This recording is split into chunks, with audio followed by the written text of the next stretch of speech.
So, hi everybody, we are back with another podcast with Mr. Siddharth Botra. Not just a CA, he's a podcaster himself, and also he's one of my closest friends. He has helped me in a lot of things. He's my go to person. So, today we'll talk to Siddharth and see how this goes, how we can learn from him. He has a lot to give to us, right? So, introduce a bit about yourself to the people. Hey, Puneet. Thanks a lot. Definitely, I would like to introduce myself, but before I do that, just for like everyone who's listening, I want to say that Puneet is an amazing personality. I remember, I think it has been more than a year since I last invited him to my podcast, and it was an amazing conversation. And this guy is full of energy. Like now, even when with CureC, you're doing an amazing work basically, and the niche that you're capturing also. And I'm inspired. Like honestly, just being connected with you and learning from you has been a great journey. uh, about myself, so I'm a chartered accountant. I'm working as a finance manager with a startup called Maxwell Energy Systems, which makes battery management systems. So my Monday to Friday is basically full time in the job. But then on the weekends वो एक खुजली रहती है ना बंदे के अंदर कि यार कुछ तो करना है, मतलब क्या करेंगे पता नहीं. So it was during the pandemic when I really started thinking that maybe I can start my own podcast. And I used to listen to a lot of podcasts. मैं 3 घंटे रोज सुनता था podcast. I used to listen to them when I was traveling to and from work. And then 2 years back I started my own podcast called Vyapar. And yeah, man, it's been an amazing journey. So on the weekends, what I do is basically I try to interview entrepreneurs like Puneet himself. And I mean, one of the great things is to see him start his own podcasts. uh, so yeah, Inspired by you only. yeah, dude, this is gonna be better. So just trying to learn something, from the people that I interview. And also reading some stuff. Like I also write a blog on finance. So basically, I'm a finance geek. I like numbers. I like reading about the economy. And yeah, just connecting with amazing people. So yeah, that's a little bit about myself. You are doing a lot of things, man, compared to anybody like me, right? So अभी बिल्कुल ना basic से शुरू करते हैं. मैं वो हूँ जिसको फाइनेंस में बहुत नेग्लिजिबल सी नॉलेज है, ठीक है. Okay. लेट्स अज्यूम कि मेरी जो जनता है, जो बाकी लोग जो लोग सुन रहे हैं, वो भी शायद से मेरे लेवल या मेरे लेवल से ऊपर ही होंगे. So how do you see कि हमें जो पर्सनल फाइनेंस है उसको कैसे मैनेज करना चाहिए as per your opinion? Like how do you manage? See, personal finance is a very broad term, right? It covers a lot of things. It covers basically managing your expenses, making sure that you Right. optimize your income. But सबसे basic जो चीज़ होती है ना, I think personal finance में you need to be aware of how much inflows are coming and how much outflow is going out. Like first thing that needs to happen is tracking. So I use an application called money manager, जिधर ना अभी I have a habit of noting down everything. So if you ask me today, right, how much I've spent on McD cold coffee, drinking cold coffee for the past 2 years, I have that number with me. It's 14,000 something, right? क्या So, बात है. so the first thing that you need to do, it's very simple, right? It's not complex. Personal finance, लोगों को लगता है कि यार कैसे हम हमारे finances को manage करेंगे. I'll tell you, it's one of the easiest thing you can do, and it just takes effort. थोड़ा सा Right. एफर्ट आपको डालना पड़ेगा, but you need to be aware. Like if you are making 80-90,000 and if your outflows are 40-50, then you need to be aware where is that 50 going, right? What are the buckets which are extremely necessary? What are the buckets that I can cut down on? And what are my goals, right? A lot of people don't know what their goals are. Like after 10 years, what is it that you want? Do you want to buy a car, a house? So then you need to back calculate, right? Right. So optimizing your resources and also being aware is the first step. Then obviously there are many things you can do. Like you can invest your money that you save. There are different mutual funds that you can put your money in. You can start investing in stocks, FDs. Multiple things are there, but the first thing is to be aware of your expenses, aware of how much you're saving, and then being aware of where that money is going. So you have to start somewhere. You have to start tracking your expenses. बढ़िया है। मैंने आपका ना blog भी वो एक पढ़ा था जो आपने बॉलीवुड इंडस्ट्री के ऊपर एक बनाया था, हाउ बॉलीवुड और how any film production makes money, and that was an eye opener for me as well. So ऐसी काफ़ी सारी जो इंडस्ट्री है इसको आपने तो ब्रेक डाउन किया हुआ है। सो अगर आपको कहीं इन्वेस्ट करना हो, which is your favourable industry to go on, कि यार ये बढ़िया सिस्टम है, यहाँ पर अच्छा पैसा बन सकता है, इसके ऊपर लगाते हैं। बहुत अपॉर्चुनिटीज़ है। अभी मैं आपको बोलूँगा कि for me right now the Chinese market is looking very bright. China Okay. for the past 2 years have been down, so there are mutual funds that let you invest in China. One of them is Edelweiss का Greater Offshore Chinese fund. So for me right now China looks like a great opportunity. Investing in US stocks also is a great opportunity right now because almost अभी तो काफ़ी recovery हो गया है, but I think 1 month back a lot of tech stocks were down because see वो क्या हो रहा है ना अभी कि there is a looming fear of recession next 2 साल में। and आपने सुना होगा कि अभी startups lay off कर रहे हैं, मतलब Google, Microsoft, even funding winter is going on. funding you know it, आप तो I think immune हो because maybe the listeners don't know but Puneet is doing some crazy stuff in the background and अभी मेरे को नहीं पता वो reveal करेंगे नहीं करेंगे, बट आपको काफ़ी बड़ी न्यूज़ मिलेगी from क्योरसी।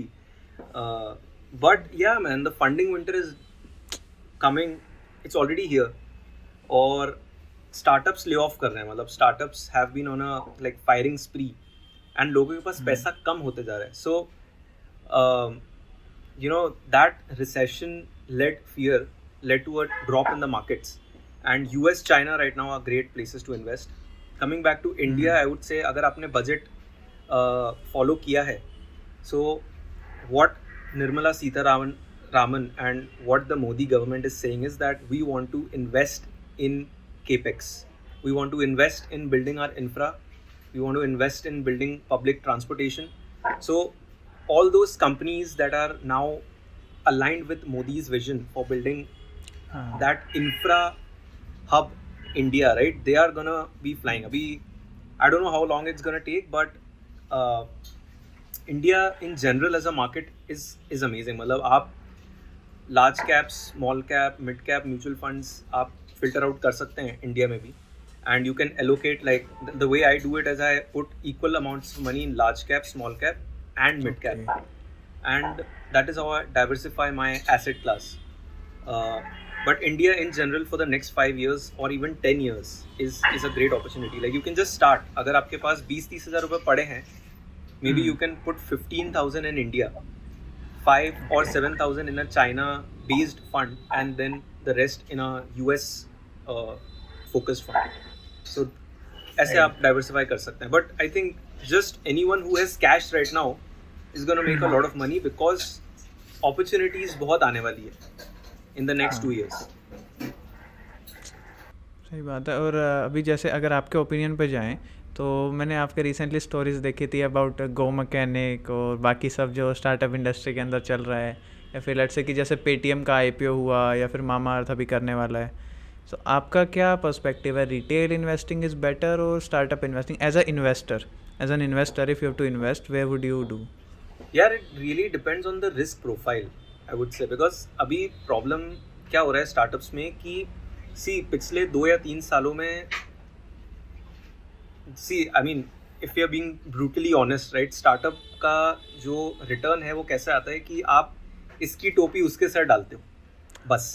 With Paytm, with Nykaa, with policy बाजार क्या होता है, the venture capital funds get on very early on, ठीक है, जब वैल्यूएशन बहुत कम होता है, फिर वो लोग स्टोरी बनाते हैं कि यार कैसे हमारा स्टार्टअप अच्छा कर रहा है, but if you look at their books they are not making any profits, and market में ना भाई सिर्फ प्रॉफिट चलता है।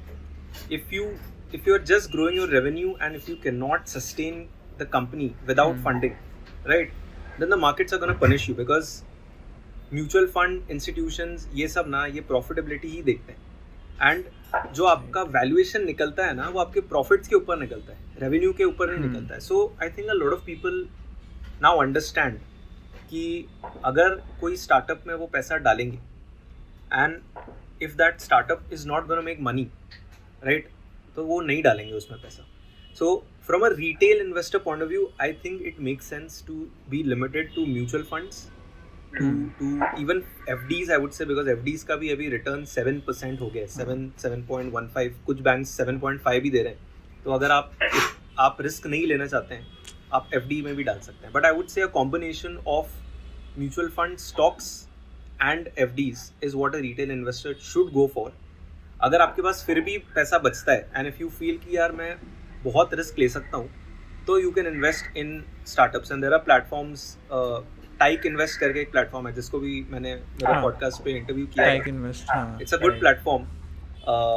There is also a platform called grip invest which lets you invest in lease hold properties, also in real estate. मतलब वो break करता है रियल एस्टेट को. सो देन इनको ऑल्टरनेट इन्वेस्टमेंट्स बोलते हैं, राइट.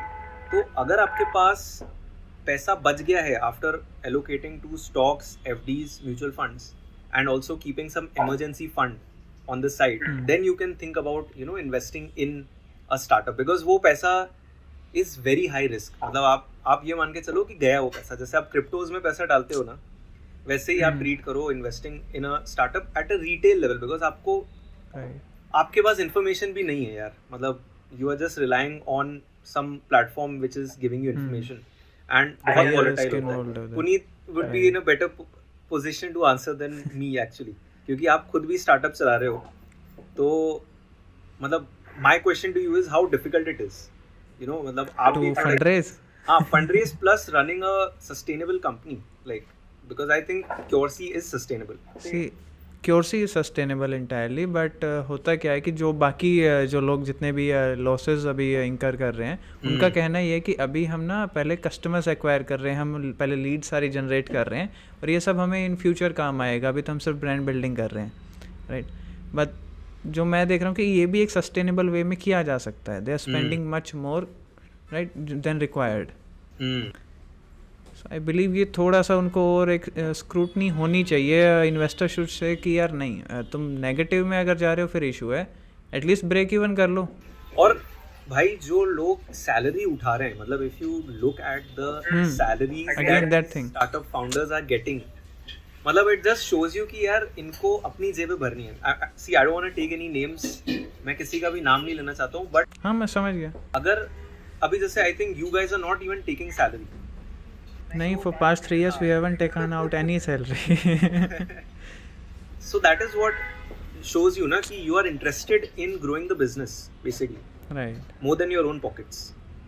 So अगर एक चीज़ वो भी है कि कंपनी के अंदर आप कह रहे हो इतना लॉस हो रहा है, इतना लॉस हो रहा है, खुद आप कभी फरारी ला रहे हो, कभी हर फंड रेस पे गाड़ी ला रहे हो. एक बीच में अभी कुछ न्यूज़ आई थी किसी की. हाँ, वो थोड़ा सा कॉन्ट्राडिक्टरी लगता है कि आपको वो स्टार्टअप तो अभी स्ट्रगल कर रहा है चलने को, उसके लिए आपको हर थोड़े दिनों में इक्विटी काइंड ऑफ बेचनी पड़ती है. सिंपल भाषा में बोले इक्विटी बेचनी पड़ती है. आप अपनी एक पार्ट बेच रहे हो कंपनी का, right, just so that you have funds to run the company. अगर आप अपनी कंपनी इतना डाइल्यूट करोगे तो आपके खुद का विजन का क्या होगा, वो भी एक चीज़ है. सो वही. और जैसे आपने गो मैकेनिक का बोला ना, that is a like a great example for employees. I would से अगर कोई सुन रहा है और किसी स्टार्टअप में वो काम करते हैं एंड उनको पता चलता है कि यार मतलब अगर फंडिंग नहीं हुआ तो क्या होगा, बिकॉज गो मैकेनिक का मॉडल क्या था, उन्होंने तो see they also like it's not been proved yet, but there was some financial irregularities. मतलब उन्होंने तो अपना रेवेन्यू नंबर ही इन्फ्लेट कर दिया, नंबर ऑफ जो उनके स्टोर्स थे वो भी उन्होंने इन्फ्लेट कर दिया. एंड उसके बाद में जब ड्यू डिलिजेंस हुआ तब पता चला कि यार था ही नहीं, ये तो रेवेन्यू बाद में नेक्स्ट 2-3 ईयर्स में होएगा. और सॉफ्ट बैंक ने इन्वेस्ट नहीं किया वो गो मैकेनिक में, so they have laid off 70% of the staff. इसका मतलब कि अगर कोई कंपनी फंडिंग नहीं कर पाया and they have no other way to like sustain and they are laying off staff, that means it's not a business. I would not say it's a business. Then there's some fault in the business model, right? Otherwise they should sustain. सही बात है. Even मैं personally I love startups, but एक जो retail investor या फिर जो traditional जो बिजनेसेस होते हैं ना, उसके अंदर एक चीज़ काफ़ी सॉर्टेड होती है, वो है प्रॉफिट. उनको पता है कि भाई ये तो बनाना पड़ेगा और ऐसे ये रन होगा. उनके पास अपनी हर पेनी का एक हिसाब है. यहाँ पर वो नहीं होता शायद. मैं सबकी बात नहीं कर रहा, पर शायद कहीं कहीं ऐसा नहीं होता. एक्चुअली पुनीत मेरा एक थियरी है, मतलब एक्चुअली जब सब लोग अगर वैल्यूएशंस के बारे में ही बात कर रहे हैं ना, और कोई भी कैश फ्लो, प्रॉफिट्स, आपका बर्न वही। कितना है, वो कुछ अगर बात नहीं कर रहा है ना, तो you already understand it's a bubble. मतलब अभी जैसे आप देखोगे तो एक नया बबल आ रहा है, जनरेटिव एआई, ये जो चैट जीपीटी, ये जो एआई रिलेटेड है ना, तो क्या होता है ना, आई थिंक इन्वेस्टर्स भी पागल नहीं है, जो वेंचर कैपिटल फर्म्स है ना, वो पागल नहीं है. उनको पता है कि यार हमको हमारा रिटर्न चाहिए. अभी अगर आप देखोगे पेटीएम में जिसने इन्वेस्ट किया था ना, वेंचर कैपिटल फर्म्स ने, not taking names, but they have still, even at today's level, Paytm जिस लेवल पे ट्रेड कर रहा है, आई थिंक 50-60% डाउन है, उसमें भी they have made 10x returns. ठीक है, तो वेंचर कैपिटल लोग पागल नहीं है, ठीक है, बट हाँ वो तो उनका सीन सॉर्टेड है शुरू से, उन्हें पता है कि एक दिन आईपीओ होगा तो ये सारा बर्डन उधर हम ट्रांसफर कर देंगे. और मरता रिटेल इन्वेस्टर ही है, क्योंकि क्या है, देखो अब रिटेल इन्वेस्टर जो है वो नॉर्मल आदमी है, वो उसके पास इतना टाइम नहीं कि वो रिसर्च करेगा, तो वो क्या होता है ना, टिप्स पे काम करता है. उसको कोई टिप देता है कि यार तुम इस आईपीओ में डाल दो और ये ना लिस्टिंग के डे पे ही 25-30% ऊपर जाएगा और तुम बेच देना उसको. बट ऐसा होता नहीं है, ऐसा जरूरी नहीं है कि हो. मतलब जब मार्केट अप स्विंग में होता है तो भाई फिर सभी पैसा बना लेते हैं, मतलब वो तो आप, it's like a gamble. If you are investing in the markets without research, even with research there is no guarantee, but without research it is a gamble. You have taken a 50-50 chance कि हाँ ऊपर जाएगा नीचे जाएगा, और नीचे जाता है तो आपको पता भी नहीं है. तो for retail investors it doesn't make a lot of sense actually to take so much risk, and I would say आप थोड़ा अपना wealth build करो, and अगर आपके पास फिर पैसा बचता है तो आप ये बेट्स ले सकते हैं after you have money left. अच्छा, ये ना काफ़ी एक इंटरेस्टिंग बात आई है, मैं वो अभी आपसे पूछूंगा, बट पिछला अगर अभी तक हम समराइज़ करें, सो एक अपना, instead of managing finance, manage your income and outflows, right, via some app that can be very helpful. And secondly जो क्या बात कर रहे थे भाई हम, आपने पूछा था कि रिटेल इन्वेस्टर को किधर पैसा डालना चाहिए. हाँ, तो इंस्टेड ऑफ जस्ट स्टार्टअप्स आपको एक मिक्स्ड एक पूल रखना चाहिए. And China and American economies जो हैं उसके अंदर जो स्टार्टअप या जो कंपनीज हैं वो आप अपने फंड्स के अंदर रख सकते हो, right. Yes, I mean obviously देखो अभी one more thing about the investment world is कि कोई अगर आपको बोले ना कि वो एक्सपर्ट है, तो run away from that person, because there is no expert in the investment market. अभी मैं आपको बोल रहा हूँ, बट आप प्रेडिक्ट नहीं कर सकता. Just don't invest on my words, right. आप जब तक रिसर्च नहीं करोगे ना, और आप जब तक इंटरेस्ट नहीं लाओगे, तब तक आप पैसा नहीं बना पाओगे. Like you never invest based on some others advice. आप सुनो उनकी, but then you have to spend time understanding कि मैं जिधर पैसा डाल रहा हूँ क्या होएगा उधर. अगर मैं म्यूचुअल फंड्स में पैसा डाल रहा हूँ, तो वो म्यूचुअल फंड किधर इन्वेस्ट करने वाला है, वो जो कंपनीज है वो क्या करती है, उनका क्या आउटलुक है, थोड़ा सा रिसर्च. मतलब मैं ये नहीं बोल रहा हूँ कि एकदम डीप में जाओ आप लोग, but you have to start reading stuff if you want to make money. There are no shortcuts. Warren Buffett भाई 5 या 6 घंटे रोज पढ़ता है, अभी भी वो 90+ है, but he spend 6 hours a day reading. उसको क्या पढ़ने की जरूरत है, he is already made billions, right. But for him to stay relevant in the industry, he has to spend that time. So see, there are no shortcuts, but yeah, definitely American Chinese markets are looking good, and India is poised for becoming like the 3rd largest economy by 2030. So there are massive opportunities. मैंने भी एक coat सुना था, पता नहीं किसका है, मुझे नहीं पता, बट वो था कि अगर आप पैसा लेके आओगे मार्केट में तो आप एक्सपीरियंस लेकर जाओगे, एक्सपीरियंस लेके आएगा जो वो पैसा लेके जाएगा. That's right.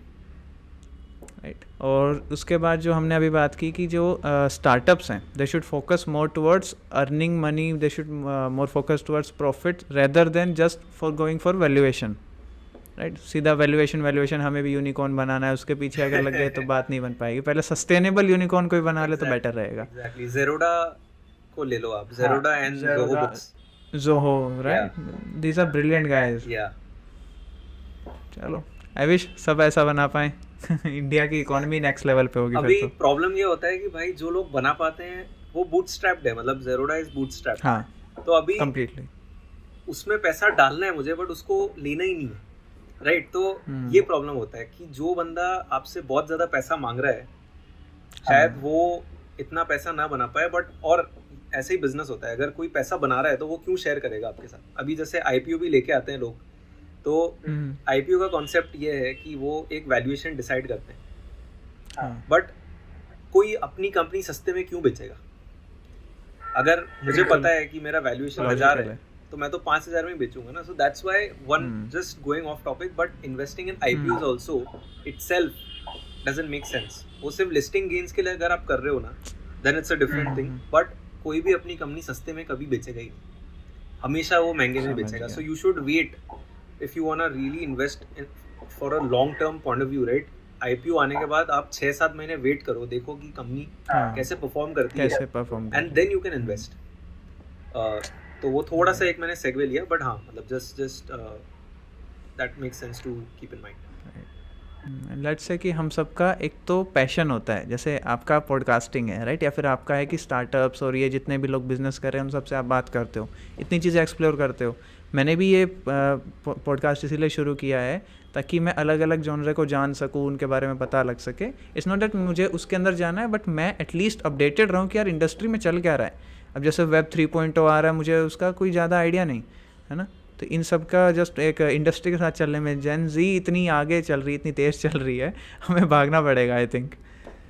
यार जेन जी का आपने नाम लिया ना, तो मैं आपको बताऊं आज की जनरेशन का प्रॉब्लम क्या है ना, and the reason why they will not make money, a lot of them will not make money because they don't have the attention span, right, and the patience and to make money in the markets, patience and temperament, ठीक है?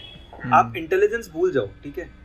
समझ गया। There are many intelligent managers out there who have lost money, right? वो पैसा नहीं बनाया उन्होंने, बहुत स्मार्ट हैं, आईआईएम से ग्रेजुएट हैं, हार्वर्ड के हैं वो लोग। If you don't have patience, and specially for retail investors, अगर आपके पास पेशेंस नहीं है और टेम्परमेंट नहीं है, do not invest in stocks. आप म्यूचुअल फंड में डालो पैसा, ठीक है? म्यूचुअल फंड एफडीज में डालो, बट स्टॉक्स में मत डालो आप, ठीक है? Because unless you can watch your portfolio go down by 50% and still be okay, आप मत इन्वेस्ट करो। बिकॉज क्या होता है ना, मार्च 2020 की मैं बात बताता हूँ आपको, जब मार्केट्स ऑलमोस्ट 40% डाउन था, फट गई थी लोगों की, मतलब उनको लगा कि भाई सब खत्म होने वाला है, एंड पीपल स्टार्टेड सेलिंग। मतलब that was a time when you should be buying, but उल्टा होता है, लोग क्या करते हैं, जब उनको खरीदना होता है ना तब वो बेच रहे होते हैं, और जब बेचना होता है तब खरीद रहे होते हैं, बिकॉज टेम्परमेंट नहीं होता है, वो देखते हैं आसपास क्या कर रहे हैं लोग, हर्ड मेंटालिटी होता है। So patience literally is the key to success. If you want to make money in the markets, आपको वो पेशेंस डेवलप करना पड़ेगा। सो जेन जी का जैसे मैं आपको बोल रहा था, सॉरी टू इंटरप्ट यू, मैं हाँ प्लीज मेरे को अगर मैं ज्यादा बोल रहा हूँ तो आप बता देना एक बार, बट नहीं मैं अपने क्वेश्चन से याद कर रहा हूँ कि भाई इस आदमी से मैं और क्या क्या सीख सकता हूँ। जेन जी का ना प्रॉब्लम ये है कि पहली बात तो वो यूट्यूब से इन्वेस्टमेंट एडवाइस लेते हैं, ठीक है? अभी यूट्यूब में इन्वेस्टमेंट एडवाइस का क्या है कि वो 3-4 मिनट का इन्वेस्टमेंट एडवाइस होता है। 3-4 मिनट में एक पूरी कंपनी के बारे में आप पता कर ही नहीं सकते। अगर आपको रिसर्च करना है ना, you have to spend days. मतलब मैं जब रिसर्च करने बैठता हूँ ना, मुझे ऑलमोस्ट 4 से 5 दिन लग जाते हैं एक कंपनी को अच्छे से रिसर्च करने, पूरा समझने में। उसके बाद भी मैं नहीं कर पाता हूँ यार, मतलब उसके बाद भी ना I have made decisions which मुझे लगा कि मैं सही डिसीजन ले रहा हूँ, but it did not turn out that way. सो एक तो अटेंशन स्पैन नहीं है आपके पास, दूसरा आप ये जो इन्वेस्टमेंट गुरुज हैं उससे आप एडवाइस ले रहे हो, जो खुद भी इन्फ्लुएंसर्स के थ्रू चल रहे हैं आजकल सब चीज़ें। एग्जैक्टली अभी आप जो क्रिप्टो करेंसी में देखोगे आप, हाँ बेस्ट एग्जांपल, कोई तो एक एक्सचेंज था जो मेरे को नाम याद नहीं आ रहा यार, बट उसने ना अपने विड्रॉल्स फ्रीज कर दिए थे, मेरे को नाम याद नहीं आ रहा है। तो बहुत सारे इन्फ्लुएंसर्स थे, अगेन नो नेम्स, बट उन्होंने बोला था कि भाई ये जो एक्सचेंज है ना, इसमें तुम डालो, बहुत अच्छा आपको सर्विस देगा, प्लस क्रिप्टो करेंसीज तो नो ब्रेनर है, डालना ही चाहिए पैसा। It's an asset class where you can invest and make money. But भाई उन इन्फ्लुएंसर्स को भी पता है कि जो क्रिप्टो करेंसी है ना, कुछ नहीं, हवा है वो, it is air, it has no, बिल्कुल पूरा बबल है, सही बात है। पूरा बबल है, कोई वैल्यू नहीं है।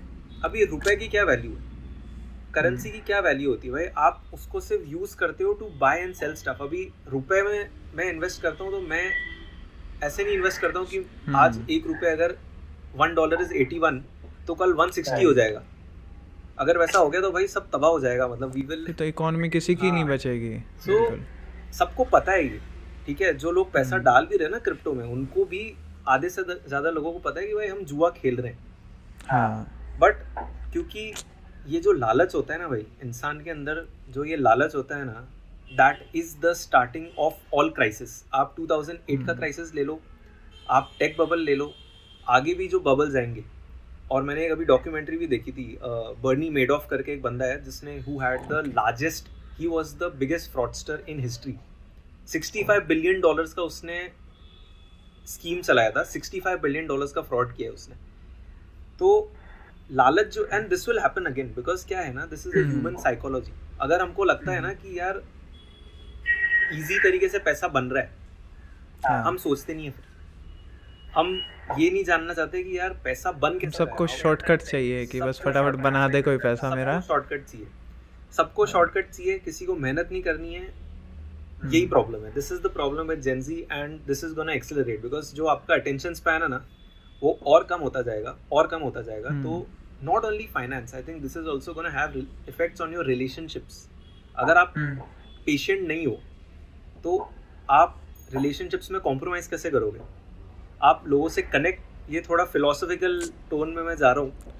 नहीं बिल्कुल सही है भाई, मैं समझ रहा हूँ। But you can see the future, मतलब ये जो सोशल मीडिया से जो बिहेवियर चेंज हो रहा है ना लोगों में, it is gonna have a long lasting impact, and definitely a lot of people are gonna lose money. So if you are smart, right, you can make a lot of money based on the mistakes that other people are gonna make. You need to be आप ready. इस heard से पैसा कमा सकते हो, but इस herd mentality को रख करके फिर पैसा नहीं कमा सकते। कमा सकते हो, बट एक हद तक कमा सकते हो। हाँ, एक हद तक, मतलब फिर वो शॉर्ट टर्म रहेगा, जा भी सकता है, रिस्क ज़्यादा इन्वॉल्व होगा। अडानी को ले लो यार, अडानी आपके व्यूज़ चाहिए सर उसके ऊपर। तो अभी अडानी के ऊपर ना मैंने एक आर्टिकल लिखा था 2 या 3 महीने पहले। अगर आप सिर्फ 2 मिनट स्पेंड करो और आप अडानी की वैल्यूएशन को स्टडी करो, आप भूल जाओ कि हिंडनबर्ग ने क्या लिखा है, ठीक है? कोई भी रिपोर्ट आप मत पढ़ो, सिर्फ आप उसके स्टॉक को उठाओ, उसका प्राइस टू इक्विटी रेशियो देख लो, आप इन्वेस्ट करोगे ही नहीं अडानी में, at least at the current valuation, ठीक है? बिकॉज इतना एक्सपेंसिव है कि देयर इज नो अपसाइड। मतलब एक एनर्जी कंपनी है अडानी ग्रीन्स करके, जो रिन्यूएबल एनर्जी में है, उसका पीई 700 है। पॉसिबल ही नहीं है, एक energy company is capital intensive, उसको पैसा बनाने में टाइम लगता है। 700 पी क्या होता है कि वो टेक कंपनी का वैल्यूएशन ले रही है बेसिकली, कि भाई वो हर साल अपने प्रॉफिट्स को, पहली बात तो वो प्रॉफिटेबल भी नहीं है, हर साल अपने प्रॉफिट्स को 3-4 गुना अगर करेगा ना कोई कंपनी, तब जाके वो 700 का पी कमांड कर सकता है। तो अगर कोई बंदा या बंदी 2 मिनट भी स्पेंड करता और वो स्टडी करता कि भाई अडानी ग्रुप के वैल्यूएशंस क्या हैं, तो डालता ही नहीं पैसा। बट अगेन सब लोगों को लग रहा है ना कि यार अडानी ऊपर, कि यार ये बढ़ता जा रहा है, शॉर्ट टर्म के लिए डाल देता हूँ। फोमो होता है कि यार भाई मैं मिस नहीं करना चाहिए, मैं भी डाल देता हूँ। बिल्कुल। और फिर कुछ लोगों ने पैसा बना भी लिया, बट वो और ऊपर गया और ऊपर गया, और फिर आप जब देखते हो ना कि आपके दोस्तों ने पैसा बना लिया और आपने नहीं बनाया, तो यार मैं भी डाल के बना लेता हूँ, उसमें आपकी वाट लग जाएगी, बस उधर आप फंस जाते हो। एंड आई थिंक मोस्ट जो ज़्यादातर लोग हैं उन्होंने तो हिंडनबर्ग की वो रिपोर्ट या वो रिसर्च भी नहीं पढ़ी होगी। नहीं ना, वो सिर्फ और सिर्फ ये देख करके, न्यूज़ देख के, या फिर कितना क्या गिर रहा है स्टॉक, उसके बेसिस पर ही कि भाई निकाल लो, अभी हटाओ। बहुत, अब जिसने अगर अडानी में पैसा डाल रखा होगा 3000 के लेवल पे, it was trading at 3200 in some point, and वो 1500 गया है। 3200 से जब 2600 गया, 2500 गया, तो उनको लगा कि भाई जितना मिल रहा है उतना ले लेता हूँ मैं स्टॉक से। But that is a point, अगर आपको अपने इन्वेस्टमेंट पे कॉन्फिडेंस था तो आपको डबल डाउन करना चाहिए। फिर if you are confident about your investment, अब तो सस्ते में आ रहा है, आप कॉस्ट एवरेजिंग करो। तो मैं तो बहुत खुश होता हूँ जब मार्केट गिरता है ना, मैं बहुत खुश होता हूँ, बिकॉज मेरे को वो सेल है बेसिकली, जब मार्केट गिरता है तो आपका सेल चल रहा है, खरीदो आप, अगर कंपनी अच्छी है तो।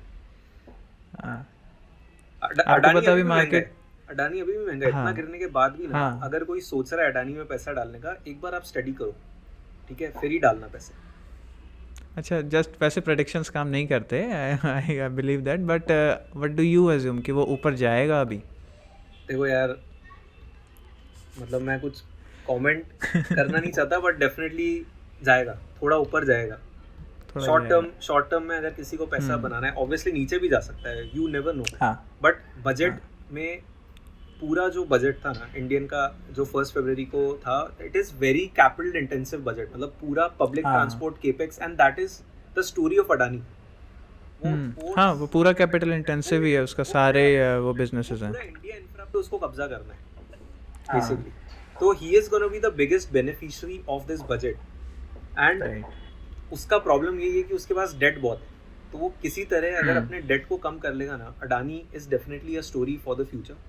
अगर आपको एक पोजीशन, छोटा पोजीशन लेके रखना है ना, आप ले सकते हो, but again it's very risky. ये मार्केट अभी अडानी को लेके इतना वॉलेटाइल है कि आपको शॉर्ट टर्म में लॉस भी हो सकता है, प्रॉफिट भी हो सकता है, कुछ भी हो सकता है, बट लॉन्ग टर्म में आई डू बिलीव कि Adani, even any infra related well run company is gonna be in the green. Adani का जो एलिगेशंस हैं, अगर वो ट्रू हुए, फ्रॉड और उस सब का अगर एलिगेशंस प्रूव हो जाते हैं तो अलग बात है, फिर तो आप काफी दूर कुछ रहो भाई, होगा। फिर आप दूर रहो। तो you should wait, I think wait a little bit, छोटा एक पोजीशन लेके रख सकते हो अगर आपके पास पैसा है थोड़ा सा और आपको रिस्क लेनी है, थोड़ा सा एक छोटा पोजीशन लेके रख लो, बट वेट करो अगर कर सकते हो तो। दूसरे भी बहुत अच्छी कंपनीज है जिसमें आप पैसा डाल सकते हो। आई थिंक हमसे लास्ट जो प्रीवियस जो जनरेशन थी, that is much more capable, at least they knew how to save, if not invest they knew how to save, Yes. है ना? बट ये जो फिलहाल जनरेशन है, दे डोंट नो दिस। यार हाँ, मतलब see, not true for everyone, I think. Obviously क्या होता है कि अब देखो, सब लोग अलग होते हैं, I think everyone is different, and आजकल का जो माइंडसेट है वो ये है कि भाई यू ओनली लिव वंस, तो भाई पैसा बचाओ क्यों मैं। अभी हमारी जो जनरेशन थी उसका भी, मतलब हमारे से पहली वाली जनरेशन थी, वो क्या करती थी, वो पूरे टाइम बस जॉब करते थे या बिजनेस करते थे, घर आते थे, खाना खाते थे, सो जाते थे, and they used to save money for their childrens wedding. Now I do believe there has to be a balance.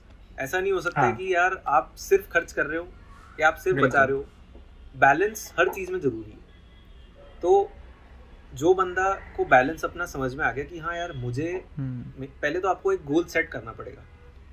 अभी अगर आपको यही नहीं पता कि मैं किधर जा रहा हूँ ना, तो आप पहुंचोगे नहीं कभी उधर, ठीक है? तो आपको पहले ये जानना पड़ेगा कि मेरे को पहुंचना किधर है, उधर पहुंचने के लिए मेरे को क्या करना पड़ेगा।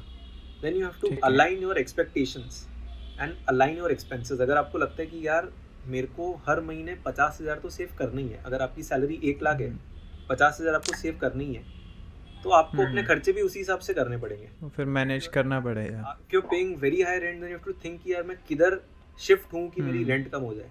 If you are spending a lot of money on parties, on hanging out, आपको वो कम करना पड़ेगा। जब तक आप वो नहीं करोगे तब तक आप उधर पहुंच ही नहीं पाओगे। So ultimately it's in your hands, आपको क्या करना है। एंड सेविंग, मैं ये नहीं बोल रहा हूँ कि बहुत ज़्यादा सेविंग्स करो, बट हर महीने थोड़ा पोर्शन सेव करना ज़रूरी है, क्योंकि चाहे कितना भी आप कर लो, अगर कोई सिचुएशन ऐसी आती है जिधर आपको पैसे की ज़रूरत है और आपके पास है ही नहीं, तब आप बहुत बुरे फल पाओगे। सो राइट, इमरजेंसी फंड का कॉन्सेप्ट ही नहीं है ज़्यादातर के पास। फंड के बारे में बात ही नहीं करते लोग, बट इट्स वेरी इंपॉर्टेंट। मतलब एटलीस्ट 1 या 1.5 लाख का इमरजेंसी फंड होना चाहिए, बिकॉज कभी भी यार देखो, अनसर्टन है लाइफ, हाँ कुछ भी हो सकता है। मतलब you can have an accident maybe, और ऐसा कभी हो नहीं, I don't want it to happen to anyone, but it is uncertain, and हो सकता है कि कभी आपको 50-60 हज़ार की जरूरत पड़े, तो definitely keep an emergency fund no matter what happens. मतलब अगर आप इन्वेस्ट मत करो या जो भी है, बट एक इमरजेंसी फंड होना बहुत ज़रूरी है। गॉट इट, सही बात है यार। And just as we are talking about finance, so एक स्टार्टअप के अंदर जो फाइनेंस चलता है, वो सारा का सारा मैंने ज़्यादातर आपसे सीखा है। आपने मेरी फाइनेंशियल प्रोजेक्शंस में, मॉडल में काफ़ी हेल्प की है। So just for the listeners who are founders of a startup or maybe working in a startup, how important is a CFO in a startup and what all finances should be managed in a startup? मतलब वो कैसे एक ideal startup को क्या कुछ manage करना चाहिए, उनको प्रोजेक्ट करना चाहिए, मंथ ऑन मंथ वो सब, तो थोड़ा सा अगर आप उसके ऊपर एनलाइटन कर दो. डेफिनेटली. तो I will start with the projections. ठीक है. हाँ. देखो क्या होता है ना, अगर आप फंडिंग, अभी बहुत सारे स्टार्टअप्स फंडिंग के लिए जाते हैं. ठीक है. हाँ. और वो अपने प्रोजेक्शंस, क्योंकि उनको पैसा उठाना है, तो वो अपने प्रोजेक्शंस को ऐसा दिखाते हैं जो उनको भी पता है कि वो अचीव नहीं कर सकते. ठीक है. बिल्कुल. बट ऐसा आपको कभी नहीं करना चाहिए. माय पर्सनल एक्सपीरियंस, आपके प्रोजेक्शंस आप जितने कंजर्वेटिव रख सकते हो ना, उतने कंजर्वेटिव रखो. इन्वेस्टर्स को आप समझाओ. You can prepare 2 or 3 models, but do prepare a model which is conservative and which is achievable, so that the investors are also aware. ठीक है. अगर आप अग्रेसिव मॉडल बेच के आते हो, आपने पैसा उठा भी लिया और आप उसको पता है कि आप अचीव कर ही नहीं सकते, first thing that will happen is the investor will lose confidence in you. That is the worst thing that can happen. एक बार अगर इन्वेस्टर ने आप में कॉन्फिडेंस खो दिया ना, तो वो बिल्ड करने में बहुत टाइम लगता है और वो फिर आपको सपोर्ट भी नहीं करेगा, क्योंकि अल्टीमेटली आपको इन्वेस्टर का कॉन्फिडेंस चाहिए. अगर आपको नेक्स्ट राउंड में जाना है या और फंडिंग राउंड्स में जाना है, the most important thing is to keep your investor in confidence. तो keep several iterations of the model, कि भाई अगर ये हुआ, 2-3 इटरेशंस आप रखो whenever you're going for a fundraise, कि ये मेरा एकदम कंजर्वेटिव है. ठीक है. ये मेरा मॉडरेट है, जो अगर मैं थोड़ा पुश करूं, थोड़ा मार्केटिंग करूं, टीम साइज बढ़ा सकते हैं, तो ये कर सकते हैं. और ये एग्रेसिव है कि भाई सब कुछ अगर सही हो गया, जो कि नहीं होता है कभी भी, आपको भी पता है.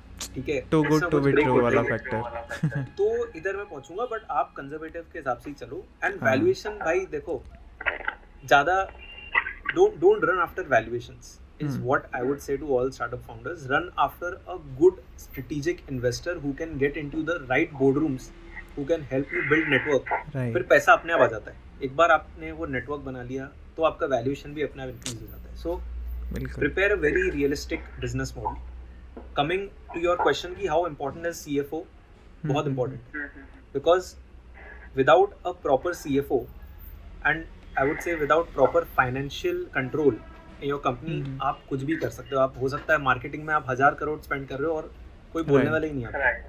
और बहुत सारी कंपनीज मार्केटिंग दिखाती है कि हमने मार्केटिंग स्पेंड किया, बट उसका रेवेन्यू क्या जनरेट हुआ. सो यू नीड समवन, क्योंकि फाइनेंस वाले ना बहुत सवाल पूछते हैं, तो you need a person who will question every decision that you take. ठीक है. आपको एक बंदा चाहिए जो, आप डिसीजंस ले रहे हो, आप बोलते हो कि यार ऐसा ऐसा होएगा, बट एक बंदा होना चाहिए कि नहीं हुआ तो क्या होगा. You know, what is the backup plan? Why are we spending this?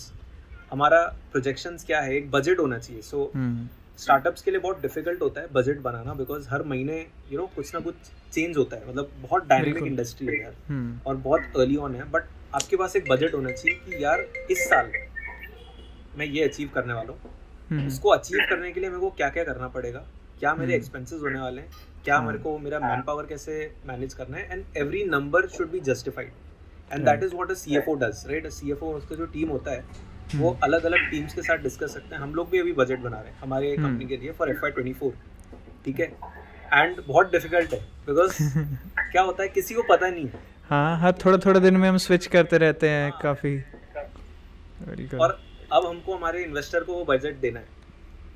अगर वो बजट बहुत ज़्यादा डिविएट हो गया, तो भी इन्वेस्टर का कॉन्फिडेंस लूज हो जाएगा. बिल्कुल. तो many things that you have to think from. And finance is definitely important. मतलब बहुत सारे लोगों को लगता है कि फाइनेंस सिर्फ एक सपोर्ट फंक्शन है, बिकॉज अभी जैसे टेक कंपनीज है, तो उसमें मेन तो जो बिजनेस है वो अपना सेल्स वाला बंदा या जो इंजीनियर्स हैं वो लेके आते हैं. बट आप जब तक फाइनेंस को कंट्रोल नहीं करोगे ना, आपकी कंपनी नहीं चल सकती. It is the backbone of every organisation. So hiring a good a CFO or having a good finance team is definitely very important. Like make sure you hire a good person who has complete knowledge, because compliances भी बहुत होते हैं. अभी startups जब चालू करते हैं तो वो कुछ भी कर देते हैं. उनको पता ही नहीं होता कि भाई इंडिया में ना बिजनेस करना इजी नहीं है. बिल्कुल. It is very difficult to do business in India. जितना भी हम बोल रहे हैं स्टार्टअप, शार्क टैंक इंडिया, जितना भी हो रहा है, आप जब अपनी कंपनी चालू करते हो, जो पेपर वर्क है ना वो काफ़ी है, और वो हमें किसी को नहीं सिखाया जाता, to be very honest. Exactly. तो it is not easy to do business in India. Tax laws compliances, Compliances. labor laws, बहुत सारे laws हैं यार, बहुत सारे laws हैं. Hmm. So you need a guy who is competent enough. एक आपको लीगल पर्सन भी चाहिए अपनी कंपनी में, Right. जो जब भी कॉन्ट्रैक्ट्स होते हैं, बिकॉज कॉन्ट्रैक्ट्स में भी वो छोटे छोटे क्लॉजेज होते हैं ना, वो you never know when it's gonna bite back. Hmm. तो ये सब चीज़ें हैं जो थोड़ी बोरिंग लगती है, हाँ. बट ये बहुत इंपॉर्टेंट है. Right. कभी कभी जो सबसे बोरिंग चीज़ें होती है ना, वही सबसे इंपॉर्टेंट चीज़ें भी होती है. तो finance, CS, legal, these are the backbone of the company. However, Hmm. मतलब वो ऐसा लगता है कि ये सपोर्ट स्टाफ है यार, ये तो कोई बिजनेस लेके ही नहीं आ रहे. हाँ. बट अगर वो आपका स्ट्रांग नहीं होएगा ना, और कभी कुछ फटता है, तब आप मैनेज नहीं कर पाओगे. Right. So make sure that you have a very strong finance team inside your company. Perfect. मैं तो कहता हूँ बिजनेस या फिर स्टार्टअप को एक देश की तरह चलाना चाहिए. एक आपका फाइनेंस मिनिस्टर होना ज़रूरी है, एक प्राइम मिनिस्टर जो CEO, ये लोग चलाएंगे. परफेक्ट है. ठीक है. चलो यार, चलो. it was See fun you भाई. talking to Thank you you so and, much. मेरे को बताना कैसा कैसा निकलता है ये. पक्का मैं सबसे पहले आपको भेजूंगा.